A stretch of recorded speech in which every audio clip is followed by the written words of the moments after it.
Hi, I'm attorney Jessica Graw, and I'm your one-stop shop for all things pop culture and politics.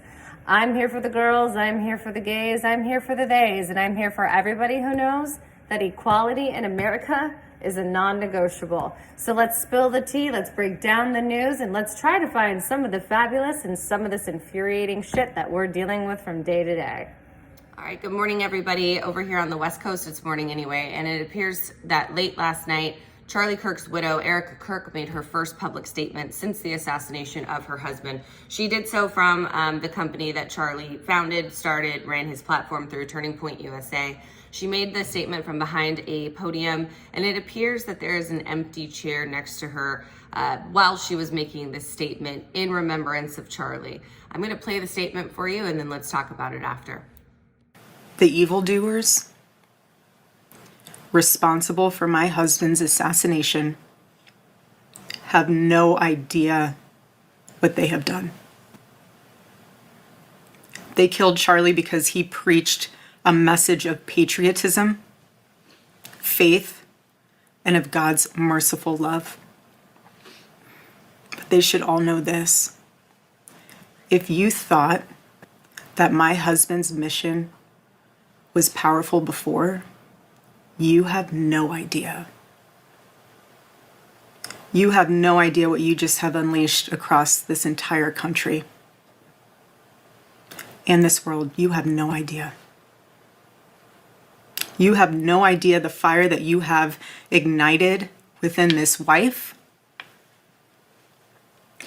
The cries of this widow will echo around the world like a battle cry. She went on to say that no one will.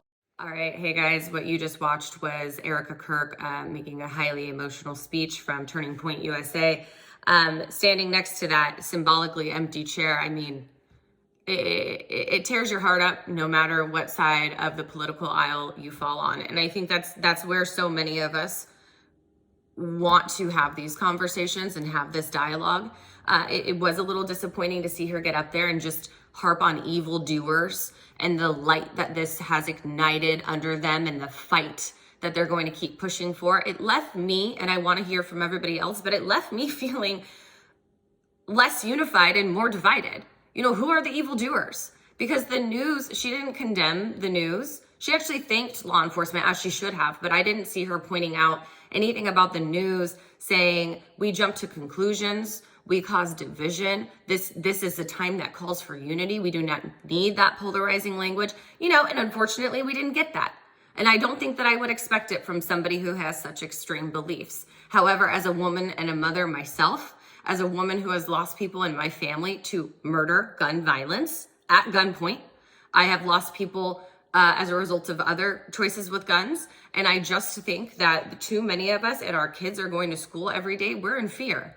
We're in fear. And this messaging could have been a time for unity. It wasn't. It was emotionally charged. It was undeniably heavy. But it was a veiled shot at left-leaning Americans. And I think a lot of us could see through that veil. It was very clear who the evildoers are/were.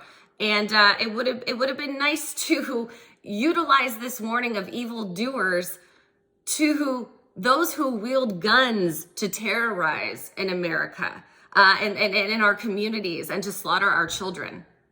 You know, I think a lot of us wanted that message to do better.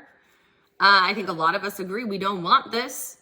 And certainly now we're just going to have to sit together and watch and see what this ignites as far as a response go with our other fellow Americans who may not agree with us, you know, entirely.